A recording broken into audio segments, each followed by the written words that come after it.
Olá pessoal, vamos então a mais uma aula do nosso curso de sólidos, continuando o capítulo 15.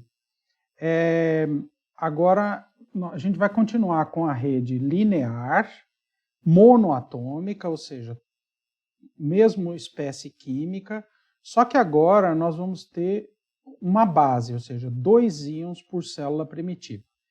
De que forma então nós vamos fazer o modelinho? Então, esses 2 íons vão estar na posição de equilíbrio Na, ou seja, um deles está no ponto da rede de Bravais linear e o outro a uma distância D do ponto da rede, ou seja, um está na posição de equilíbrio N vezes A e no outro na posição de equilíbrio Na mais D. Eles são acoplados por molas. Agora, como eu tenho duas distâncias de equilíbrio diferentes, vamos dizer assim, vamos imaginar que eu tenho constantes de mola K e G, ou seja, eu tenho interação ainda só com os primeiros vizinhos, mas a depender da distância, eu tenho ou uma constante elástica K ou uma constante elástica G. Então tá aí, só interação entre os primeiros vizinhos, e interação é maior para os pares com distância D. Então nós vamos imaginar que isso é mais ou menos se esperar, né? Na distância menor, que é o átomo que está na posição D em relação ao átomo que está na posição Na, eu tenho uma interação maior. Então, o modelinho seria representado por essa figura aqui que está lá no Ashcroft-Merlin, né? Então, se esse aqui é a posição, vamos pegar onde é que está a Na. Pronto, a Na está aqui, então essa aqui seria D, né? De forma que essa distância aqui é essa daqui, né? Vamos pegar, por exemplo, no N mais 3A aqui, né? Essa distância daqui para cá é D, e essa distância daqui para lá, que seria representada aqui, seria A menos D, né? E a distância entre os dois pontos da rede, parâmetro de rede igual a A. Pronto. Então, a ideia é esse modelo, e nós vamos chamar agora, como nós temos dois deslocamentos, dois átomos em posições diferentes, apesar de ser os mesmos átomos, eles vão ter deslocamento o 1 e o 2 dentro da célula unitária, né? Então, agora eu tenho dois átomos na célula unitária, um deles vai ter deslocamento U1, o outro vai ter deslocamento que eu vou chamar de U2, né? Um deles em torno da posição Na, o U1, que é o que está na posição da rede Bravais, e o outro em torno da posição Na mais D. De forma que a energia potencial harmônica agora vai ficar U1Na menos U2Na ao quadrado, o K sobre 2, e no G, que seria a interação, por exemplo, desse com esse aqui, né? E no G sobre 2, o 2Na menos o 1N1 mais A ao quadrado. Né? Beleza. Vamos imaginar que a distância D é menor do que A sobre 2, ou seja, ela está colocada próximo do ponto, está mais próximo do ponto da rede de Bravais Na. Né? Então, só para ficar mais... ficar um pouco mais organizada. Não teria nenhum problema se fosse contrário, mas... E vamos imaginar que o K é menor ou igual a G, inicialmente.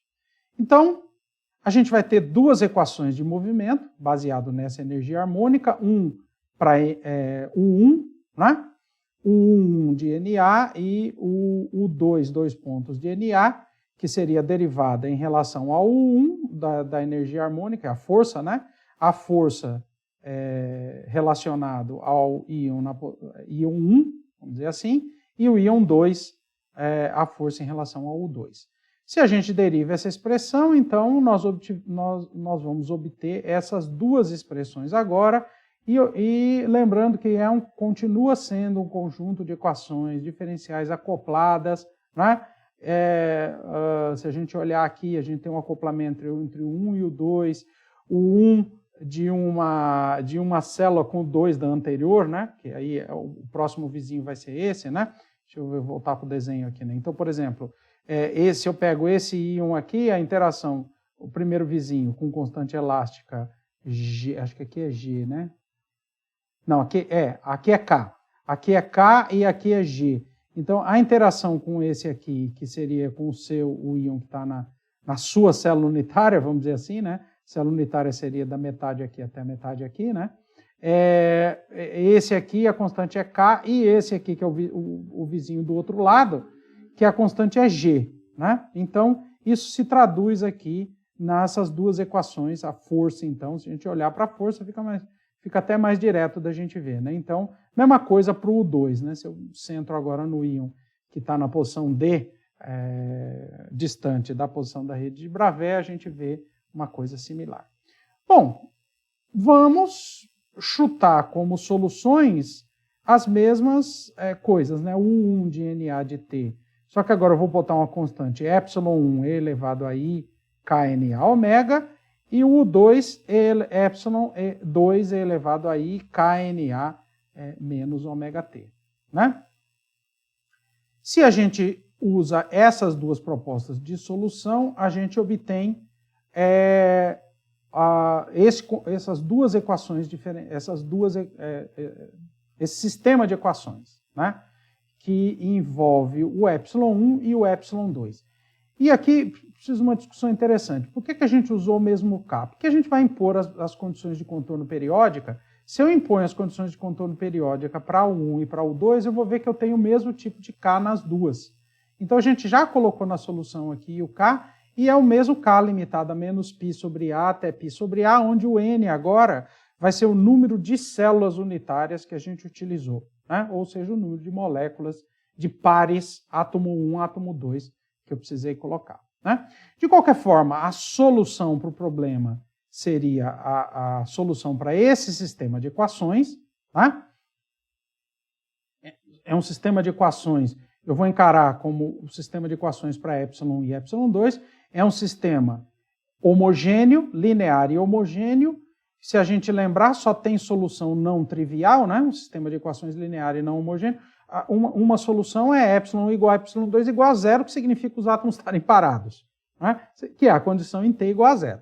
Mas, como eu quero que tenha além da solução trivial, né? Eu preciso, lembra, que a matriz dos cofatores, que é a matriz, o determinante da matriz dos cofatores, ou seja, a matriz formada pelos coeficientes aqui, o determinante tem que ser nulo, né?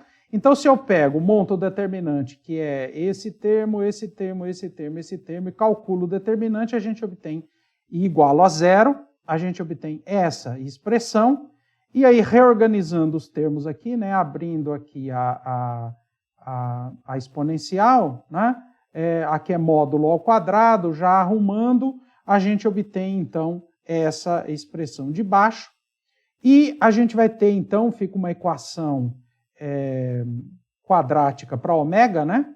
Então, a gente está procurando quem são os possíveis valores de ômega que satisfazem essas equações, e a gente tem duas soluções possíveis, que é ômega ao quadrado, é K mais G sobre N mais ou menos 1 sobre M mais isso aqui, e a razão ε2 e ε1 fica, então, dada por essa expressão menos ou mais K mais G elevado a IKA dividido pelo módulo de K mais G elevado a IKA. Tá? Então, para cada um dos N valores possíveis de K, haverá duas soluções possíveis e, de novo, o sistema tem 2N graus de liberdade. Tá? Beleza? Muito bem. Então, essas duas soluções aqui, se eu pego uma das soluções com o lado positivo e com o lado negativo, eu obtenho essas duas curvas aqui que estão representadas na relação de dispersão agora de ômega, e essas duas curvas aqui, uma é chamada de ramo acústico e outra é chamada de ramo óptico, né? E esse aqui é A e O, né? A gente chama de os modos acústicos e os modos ópticos. E de onde que vem essa ideia? Essa aqui é o que a gente vai ver agora, né? A gente vai discutir um pouquinho agora como é que é isso aí. Então, vamos pegar algumas situações especiais para a gente ir entendendo. Primeiro caso, o K é muito menor do que π sobre A, ou seja, aquele caso que eu estou próximo do centro da primeira zona de Brillouin, né? Os Ks em torno de zero. O cosseno de Ka pode ser expandido em série de potência 1 menos Ka ao quadrado dividido por 2, aí só lembrando, né, que o ômega, a relação de dispersão, depende do cosseno de Ka. Tá?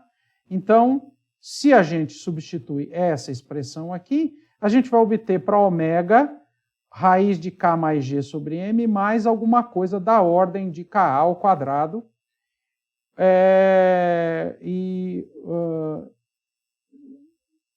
Vezes ômega, e o ômega, então, as duas soluções, né? Desculpa. As duas soluções é ômega igual a raiz de K mais G, né? Aqui devia ter uma vírgula, né? As duas soluções possíveis, então, é ômega igual a K mais G, que seria se eu coloco o termo positivo ou se eu coloco o termo negativo. E aí fica claro que a gente tem um que é praticamente constante, né?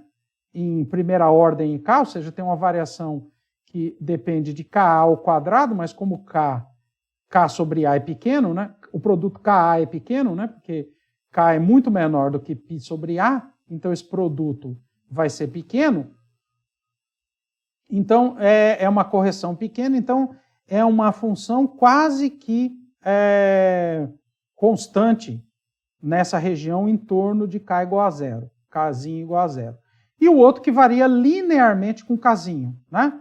Então a gente está falando exatamente, próximo da origem, a gente está falando exatamente desse ramo aqui, que é aquele que tem uma dependência linear indo a zero, né? Aproximadamente linearmente, ou a segunda solução aqui de cima, que é alguma coisa da ordem de K ao quadrado. E veja que exatamente em K igual a zero, eu tenho raiz de 2K mais G sobre M, que é exatamente o que a gente tem aqui, né? Para essa solução. Quando K é zero, então eu tenho raiz ômega igual a raiz de K mais G sobre M. Tá?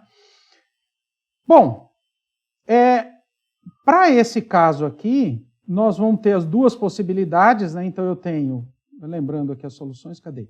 Que o ε2 é mais ou menos isso aqui, então também posso escrever o ε2 é mais ε1 ou menos ε1, né? Se eu chamar o ε1 é o positivo, então o ε2 eu tenho duas possíveis soluções, que seriam eles serem de mesmo sinal ou serem de sinais opostos, né? Então, quando eu tenho o mesmo sinal, o que significa é que se o epsilon tem o mesmo sinal do ε1, eu devia ter colocado aqui a solução, né? Significa que os dois átomos estão andando na mesma direção, né? Então, à medida que o tempo varia, né? Lembra, é ε1 exponencial de IKA menos ômega-t, significa eu tenho os dois átomos andando em fase, digamos assim. Então, seria essa solução aqui. E o caso em que eu tenho o epsilon menos o ε1, eu tenho os átomos andando em oposição de fase. Esse está associado com essa solução aqui, associado ao modo acústico, e aqui fica aparecendo uma coisa do tipo o som se propagando, né? Por isso que chama propagação de som. E aqui é chamado de modo óptico, quando eu tenho os átomos dentro os dois átomos andando em oposição de fase. Tá? O segundo caso é quando K é igual a π sobre A, ou seja, agora eu estou devia ter posto o gráfico aqui, né? Que eu estou agora aqui, na região próximo da fronteira da zona de Brillouin. Né? Então, na fronteira da zona de Brillouin, o que eu tenho? K da ordem de π sobre A, eu tenho duas soluções possíveis, né? Que é ômega igual a raiz de 2K sobre M, ou ômega igual a raiz de 2G sobre M. E aí, de novo, eu tenho o ε2 igual a mais ε1, então, de novo, eu tenho esse tipo de comportamento, só que agora o que é interessante é que os átomos que estão dentro da célula primitiva andam em fase, mas em oposição de fase aos que estão na célula primitiva anterior ou posterior, né? Então, dentro da célula primitiva, os átomos andam em fase, mas em relação aos outros, eles andam fora de fase. E o modo óptico aqui agora, o ε2 igual a menos ε1, eu tenho eles andando em oposição de fase. O terceiro caso é se o G é muito menor do que o K. Né? Então, quando uma das constantes, e aqui vamos lembrar quem é o G, né? O G, eu preciso voltar lá atrás. O G é a constante elástica associada a... o G é o que liga de uma célula primitiva para outra, e o K é a constante elástica que acopla os íons dentro da mesma célula. Pronto, o K dentro da mesma célula e o G em células separadas, né? Então, se o G é muito menor que o K, tá? Então, digamos que a interação dos íons dentro da célula primitiva, ela é muito maior do que daqueles íons com os fora da célula primitiva. Então, a gente faz uma expansão, né? Coloca tudo em termos de G sobre K, então pega as soluções que a gente tem aqui atrás, aqui, né? Essa solução, divide tudo, por exemplo, por G, né? Ou por G ao quadrado, né? Então, aqui vai ficar K2 sobre G2, e sai um G aqui para fora, né? E aqui vai ficar 2K sobre G, né? Então, a gente fica alguma coisa em K sobre G com K sobre G. Aliás, desculpa, eu divido tudo por K ao quadrado, né? Eu tiro K ao quadrado em evidência para ficar G sobre K, um número pequeno, né? Então, perto de 1, isso é pequeno, tá? Faço essa expansão, a gente obtém, então, como solução, que para o ε2 da ordem de menos ε1, né? Porque aí também eu tenho que fazer a aproximação lá na expressão que é a razão ε2 sobre ε1, então que o ε2 fica da ordem de menos ε1, que seria o modo ótico, e o ômega, então, tem esse tipo de comportamento, né? O modo ótico tem ômega independente de K, então você vê que o ômega aqui não vai depender de K, e com valor igual à frequência de vibração de uma molécula, né? Então veja, G muito menor do que K, é basicamente a vibração interna, né? Então, o valor igual à frequência de vibração de uma molécula diatômica com 2 átomos de massa m ligados por uma constante de força K. Então, é como se os 2 átomos que estão na célula primitiva, eles não enxergassem a vizinhança. Então, é como se eles vibrassem. Então, esse modo é o modo que é independente e só depende mesmo da natureza da força entre os átomos, que é dado pela constante Kzão, né? Então, e ela é independente de Kzinho, porque como independe da periodicidade da rede, é como se fosse uma frequência de vibração interno da molécula diatômica, né? Então, ela não depende de estar na rede, porque a interação com os vizinhos é bem menor. Já o caso do modo acústico, veja que ele vai ter uma dependência parecida, como se fosse como se fosse um único átomo, né? Então tá aqui, ó. O modo acústico tem ômega, tem uma relação de dispersão igual à frequência de vibração de uma cadeia linear com um átomo de massa 2m e com constante de interação G, que é a constante entre os átomos. Então, em primeira aproximação, né, é exatamente a relação de dispersão que a gente tinha para um único átomo, só que agora com massa 2m e constante G. Então, é a molécula vibrando, os 2 átomos vibrando em fase e em relação aos átomos das células vizinhas, né?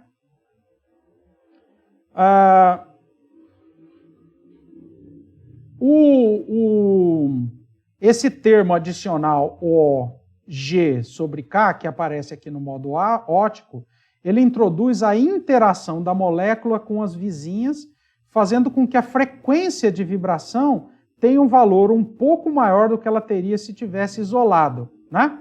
Então, ao invés de ter uma frequência raiz de 2K sobre M, que seria a frequência de 2 massas, né?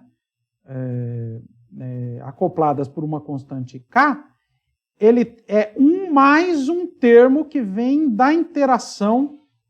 Então, é o efeito da rigidez, ou seja, o aumento, a rede, na verdade, contribui para um aumento da frequência, tornando como se fosse uma constante elástica mais rígida. Então, é o efeito da rede na rigidez da ligação entre os átomos de uma molécula. Então, o efeito líquido é como se ele aumentasse a constante interna de vibração, né? Isso é interessante porque isso qualitativamente explica uma série de observações que a gente depois vai comentar. Aqui a gente vê isso, né? Você pega uma molécula qualquer, isolada, né? Por exemplo, vamos pegar o caso do sólido, do nitrogênio sólido, né? Ou vamos pegar o CO2, o gelo seco. O modo de vibração da molécula os modos de vibração da molécula de CO2, apesar de não ser dois átomos iguais, tá? Mas qualitativamente dá para a gente entender. Se ele está na forma de gás, ele é um pouco diferente de quando ele está no gelo seco.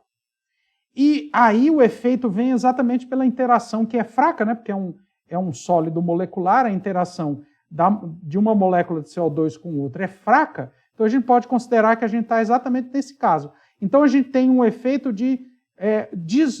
um aumento da frequência pelo fato do CO2 estar imerso num sólido em relação a ele sendo um gás. E isso vale também quando eu tenho CO2 imerso em qualquer outra estrutura. A frequência típica, as frequências, né? Que ali tem mais de uma.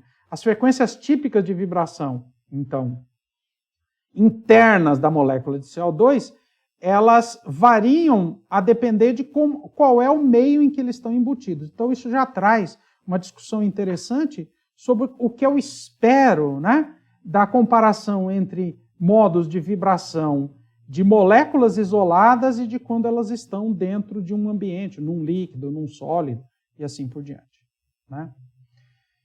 Já para o caso do modo acústico, ele é consistente com átomos movendo em fase dentro da célula primitiva, governados pela mola mais maleável, né? Ou seja, pela mola G, enquanto que a mola mais rígida praticamente não contribui. Ele entra como uma correção na frequência aqui, né?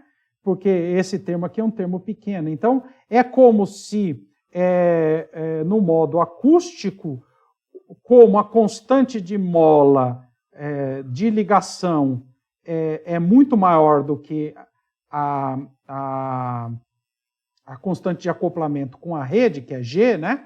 Constante de força de acoplamento da molécula com os vizinhos é G. E a constante de força de acoplamento dos dois átomos da molécula é K. Então veja que, como o K é muito maior do que G, é como se a molécula vibrasse, então, como um conjunto, e a depender da razão G sobre K, entra uma correção só em relação à relação de dispersão da molécula toda vibrando, né? E esse quadro geral de uma rede monoatômica linear mais uma base permite a gente propor uma definição geral, como o livro fala, né? Uma definição geral do que é que são modos acústicos e modos óticos. Os modos acústicos são aqueles nos quais os íons, em uma célula primitiva, movem essencialmente em fase como uma unidade básica. Então é como se eu colocar a molécula toda, ele se move e a dinâmica é governada pela interação entre as células primitivas. Então, quem governa como essa molécula se move é a interação da molécula toda com as vizinhanças. E no caso dos modos óticos, aí é o contrário. São aqueles nos quais os átomos da célula primitiva executam vibrações tipicamente moleculares. E a interação com as células vizinhas é responsável só por alargar a banda de frequência de vibração para diferentes valores de K. Então, se a gente olha nas relações, vamos voltar lá, eu devia ter posto aqui o gráfico, né? Se a gente volta lá na relação de dispersão, veja que a gente tem um alargamento, a frequência própria de vibração da molécula, digamos, que fosse alguma coisa aqui, né? O K é muito maior do que G, então seria mais ou menos, digamos, seria um valorzinho aqui embaixo, né? Então, ao invés de eu ter uma frequência única, eu tenho um alargamento dessa frequência por efeito da interação com a rede. Então, ao invés de eu ter uma frequência única, eu posso ter um conjuntozinho de frequências em torno da frequência, digamos assim, de vibração, né? Que faz, então, que se eu estiver medindo a frequência de vibração interna, então, ao invés de ter uma frequência única, eu vou ter uma bandazinha, né? E que vai depender a largura dessa banda, que seria a diferença daqui, né? Que seria raiz de 2K mais G sobre M dividido por raiz de 2K sobre M, depende exatamente da intensidade do G, ou seja, da força de acoplamento com os vizinhos, tá?